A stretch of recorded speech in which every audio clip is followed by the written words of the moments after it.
I got Lewis during the pandemic because my kids were begging. They were going to be doing school remotely. And now both of my kids went off to college and left me with the dog. The problem is I just do not have time to train him. And when I take him out for walks, it's really difficult. When he sees another dog, he wants to go chase after him. If he sees somebody on a motorcycle or a bicycle, he just starts barking and wants to go after them. I'm worried one day he's just gonna run off and I'm gonna lose him forever. And the kids will never forgive me. I'm Josh Leverett, owner and operator of California Canine Solutions, AKA Cali Canine. Today, I'll be working with Angie and her dog, Lewis. So I'm gonna have a bike come by and I wanna see his reaction. Okay, I see what you're working with. The reality is, he just needs some socialization and a little bit of structure. So I want to take him for an hour, work with him, and then bring him back to you and see how he does for you. Sounds good to me. He is all yours. All right. First I'm gonna do is I'm just gonna pull out these treats and show him what I have, build value for it. Come on. And place, sit. Good.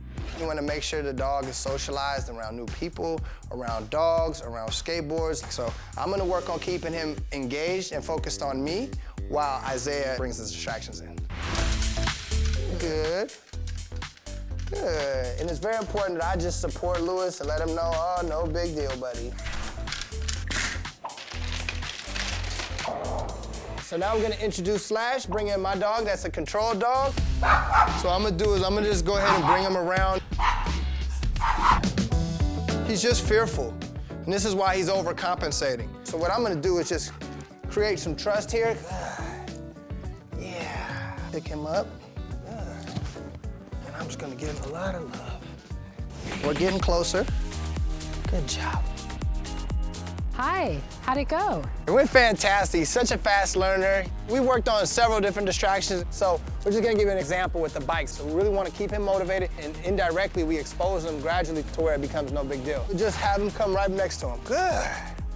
Good. Good job. I cannot believe what I'm seeing. I can't believe what you just did with him. So you ain't seen nothing yet. I can't wait for more. We're gonna go ahead and introduce Slash and bring Slash into the picture. Good. Okay. Slash here. Good, Wow. no. Good job. He's much better. Yeah, Oh but my again, God. this is only an hour at a time. Right, that's incredible, that's amazing. Good. So I think it's very important that you get consistent, learn how to be a great pack leader, learn how to keep your dog engaged and motivated, and you'll be able to take this dog anywhere. You've definitely inspired me. I can see the difference, and I can't wait to keep working with him. All right, let's do it. Thank you so much.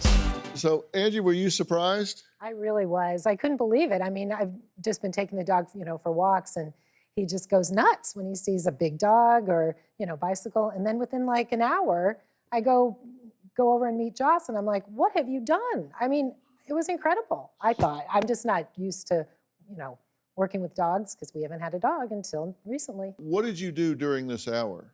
So first, in the first time that I work with the dog, I always like to see what they're engaged with or what they're engaged by. So if I bring in the reward, their dogs are motivated by three things, either the praise, the food, or the toy. So the goal of the training is to leverage your reward, but you want to create as much value in the reward as possible. And what we call that is when the dog has that value, call it ignition. Now the dog is super engaged, motivated, wants to work with you, focused on only you. Like you saw Slash looking at me because this is, you create yourself as the most important thing. And what we like to do is get the dog in what we call the dopamine state.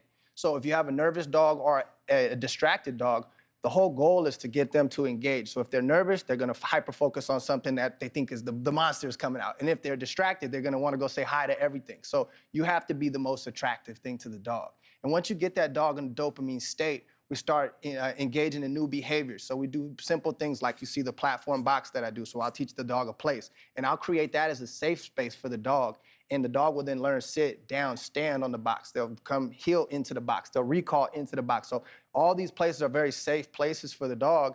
And once the dog has that, then we start to indirectly socialize them and desensitize them to the things that they fear the most. So it's basically all about the temperament, and that's the approach that we'll take. Do you have a story or a question for me? Click the link in the description and tell me what in the world is going on.